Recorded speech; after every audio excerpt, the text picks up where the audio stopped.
नमस्कार दोस्तों, पहलगाम की बात नरेंद्र मोदी बिहार की रैली में बोले थे। अब सीज फायर क्यों हुआ, कैसे हुआ, अमेरिका को फूफा क्यों बनाया गया, ये सब बताने के लिए मोदी को एक और रैली की जरूरत पड़ेगी। मेरे देश के लोगों से अपील है कि भाई चंदा लगाओ, कहीं किसी चुनावी राज्य में रैली का मंच सजाओ। साहेब रैली के मंच से ही बोल पाते हैं, तब शायद ये बता पाएं कि हमारे देश की तरफ से सीज फायर का ऐलान ट्रंप ने क्यों किया। दोस्तों, हमारे प्रधानमंत्री ने मुंह में दही जमा रखा है। ना प्रधानमंत्री बोल रहे हैं, ना गृह मंत्री बोल रहे हैं। 1948 में जब देश ताजा ताजा आजाद हुआ था, जब खाने तक के लाले थे, तब की स्थिति पर अमित शाह संसद में ज्ञान बांटते हुए कहते हैं कि 3 दिन और सीज फायर ना लगता तो पीओके हमारा होता। जब हमारी सेना जीत रही थी, पंजाब का एरिया आते ही सीज फायर कर दिया गया और पाक ऑक्यूपाई कश्मीर का जन्म हुआ। अगर सीज फायर 3 दिन लेट होता तो पाक ऑक्यूपाई कश्मीर आज भारत का हिस्सा। दोस्तों, जब इनकी बारी आई, जब देश पाकिस्तान जैसे 5 देशों से एक साथ लड़ने की ताकत रखता है, तब ये सीज फायर का ऐलान तक खुद नहीं कर पाए। अमेरिका हमारी सीज फायर करवा गया। ये तो वही बात हो गई कि पापा सबके युद्ध रुकवाते थे, पापा का युद्ध कोई और पापा रुकवा गया। भाजपा सरकार सिर्फ पत्रकारों को डराना, धमकाना, उनके चैनलों पर बैन लगाना ही जानती है। जब बारी दुश्मन को धूल चटाने की थी, तब अमेरिका ने सीज फायर करवा दिया। हर कोई हैरान है कि जब बात ऑपरेशन सिंदूर से आगे बढ़ गई थी, तो फिर अमेरिका से सीज फायर क्यों करवा दिया गया। पूर्व सेना प्रमुख भी इस बात को समझ नहीं पा रहे हैं। पूर्व सेना प्रमुख वीपी मलिक पूछते हैं कि इतिहास पूछेगा कि भारत ने इससे क्या हासिल किया। पूर्व सेना प्रमुख जनरल नरवणे कहते हैं कि ये तीसरी बार हुआ, अब आगे और मौका नहीं मिलेगा। पहले हमने कितनी बार कदम पीछे खींचे, अखबार में नीचे लिखा गया है, पढ़ लीजिए। वीडियो रोक कर आप इसे पढ़ सकते हैं। इतनी बार के सीज फायर में पहली बार किसी तीसरे देश ने भारत का सीज फायर करवाया है। दोस्तों, ट्रंप डिसाइड करते हैं कि भारत तेल कहां से खरीदेगा। ट्रंप डिसाइड करते हैं कि भारत फाइटर जेट कहां से खरीदे। ट्रंप डिसाइड करते हैं कि भारत कितना टैरिफ लगाए। ट्रंप डिसाइड करते हैं कि भारत में टेस्ला आएगी या नहीं। ट्रंप ने डिसाइड किया कि भारत पाकिस्तान के खिलाफ युद्ध में जाएगा या नहीं। दोस्तों, भाजपा सरकार में मंत्री रह चुके सुब्रमण्यम स्वामी ने ऐसे एक पोस्टर को शेयर करते हुए कहा है, इसके बारे में सोचना चाहिए। इसी बीच मोदी का एक बयान भी खूब वायरल किया जा रहा है, जिसमें मोदी ये कह रहे हैं कि सैनिक से ज्यादा साहस एक व्यापारी रखता है। सेना में एक जवान जितना साहस करने का ताकत रखता है ना, उससे ज्यादा साहस करने का ताकत व्यापारी रखता है। विदेश मंत्रालय की तरफ से विदेश सचिव विक्रम मिस्री साहब ने ट्रंप के सीज फायर ऐलान के बाद जब ऑफिशियली इसे कंफर्म किया, तो उनकी बॉडी लैंग्वेज पढ़िए जरा, उनका उतरा हुआ चेहरा देखिए जरा। उनके चेहरे पर सीज फायर का ऐलान करते हुए खुशी दिखाई नहीं दे रही थी। भाजपा का आंख बंद करके समर्थन करने वाली राइट विंग भी सीज फायर वाले ट्रंप के फैसले के खिलाफ खड़ी हो गई। यहां तक कि विदेश सचिव विक्रम मिस्री को लोग गालियां देने के लिए आतुर हो गए। आज जाकर अपने ही देश में अपने ही लोगों के अपशब्दों से बचने के लिए विदेश सचिव विक्रम मिस्री को अपना अकाउंट प्राइवेट करना पड़ गया। सेना ने सबूतों के साथ बताया, जितने टारगेट ऑपरेशन सिंदूर में पॉइंट किए गए थे, उन सब पर एक्यूरेट अटैक किया गया और आतंकियों के अड्डों को बर्बाद किया गया।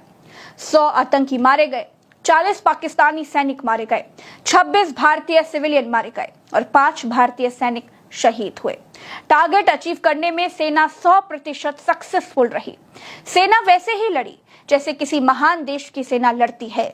सेना की प्रेस कॉन्फ्रेंस में पत्रकारों ने पूछा कि क्या हमारा कोई फाइटर प्लेन या फिर राफेल पाकिस्तानी सेना ने मार गिराया है, तो हमारी सेना ने जवाब दिया कि टकराव में नुकसान तो होते ही हैं। रही बात फाइटर मार गिराने की बात या हमारे द्वारा उनके फाइटर मार गिराने की बात, तो ऐसी बातें ज्यादा दिनों तक छिपी नहीं रहती हैं, आपको पता ही चल जाएगा। मैं बस उस तक ही सीमित रखूंगा और इतना कहना चाहूंगा कि आने वाले दिनों में आपको खुद ही पता चल जाएगा और ऐसी बातें छुपी नहीं रहती हैं। तो पता चल जाएगा. So at this time we'll just let it be. दोस्तों मैं वही बताऊंगी, देखिए जो सच होगा. मैं गोदी मीडिया नहीं हूं कि आपको झूठ बताऊं कि भारतीय सेना ने पाकिस्तान के शहरों पर कब्जा कर लिया. मैं गोदी मीडिया नहीं हूं जो आपको ये झूठ बताऊं कि पाकिस्तान के कराची पोर्ट को भारत ने तबाह कर दिया. क्योंकि मैं गोदी मीडिया नहीं हूं जो आपको ये बताऊं कि पाकिस्तानी सीमा में घुस गई भारतीय सेना. क्योंकि मैं गोदी मीडिया नहीं हूं जो आपको ये बताऊं कि हमने पाकिस्तान के 3 फाइटर प्लेन मार गिराए और बाद में ये सब कुछ झूठ निकले और मुझे आकर आपसे माफी मांगनी पड़ी. देखिए मैं एक जिम्मेदार पत्रकार हूं. मैं गोदी मीडिया की तरह झूठ नहीं बोल सकती. भाजपा सरकार ने स्वतंत्र यूट्यूब चैनलों पर बैन लगाया, लेकिन झूठ की फैक्ट्री किसी गोदी मीडिया चैनल पर 1 मिनट का भी बैन नहीं लगाया. ऑपरेशन सिंदूर में गोदी मीडिया ने वैश्विक स्तर पर भारत की फजीहत करवाई है. जी न्यूज ने लिखा, पाकिस्तान पर जल्द कब्जा होने वाला है. भारत का पाकिस्तान के 7 शहरों पर कब्जा. पाकिस्तान पर कब्जा हो गया. पाकिस्तान की राजधानी इस्लामाबाद पर कब्जा. पाकिस्तान का सरेंडर. पीओके पर एक्शन शुरू. सेना पर हमला. भड़के मोदी. सेना को खुली छूट. उतारे टैंक, बिछी लाशें. भारत के लिए पाकिस्तान पर टूट पड़े 56 मुस्लिम देश. पाकिस्तान के कई शहरों पर कब्जा. कराची नक्शे से गायब. सबसे तेज चैनल आज तक ने आपको ब्रेकिंग न्यूज दी कि पाकिस्तान का कराची पोर्ट पूरी तरह से तबाह. अंबानी का चैनल एक भारतीय टीचर की फोटो लगाकर बता रहा था कि मारा गया आतंकी कारी मोहम्मद इकबाल. लेकिन भाजपा की गुलामी करने वाले एक भी चैनल के खिलाफ कोई एक्शन नहीं हुआ. गोदी मीडिया ने ही ऑपरेशन सिंदूर का मजाक बनाया. पाकिस्तान सिर्फ और सिर्फ हमारी गोदी मीडिया के वीडियोस दिखाकर हमारे देश का मजाक उड़ा रहा है, क्योंकि और कुछ उनके पास है नहीं. गोदी मीडिया देश के लिए कलंक है. गोदी मीडिया के पापों की सजा हम 125 करोड़ भारतवासी झेल रहे हैं. दुश्मन के आगे हमारा सिर गोदी मीडिया की वजह से झुक गया है. ऑपरेशन सिंदूर क्या था?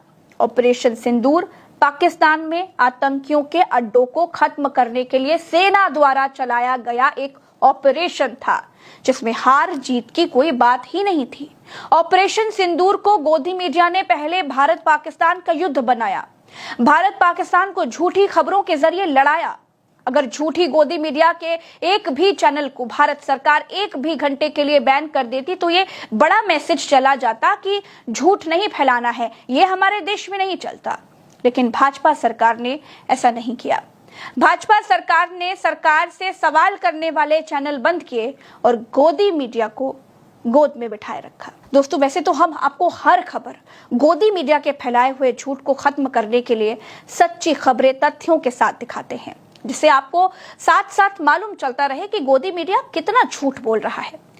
लेकिन दोस्तों ये पहली बार था जब हम आपको गोदी मीडिया के झूठ के काट में कुछ नहीं दिखा पाए. सीमा पर हमारे रिपोर्टर्स नहीं थे. हम पत्रकारिता की पढ़ाई लिखाई करके पत्रकार बने हुए लोग हैं.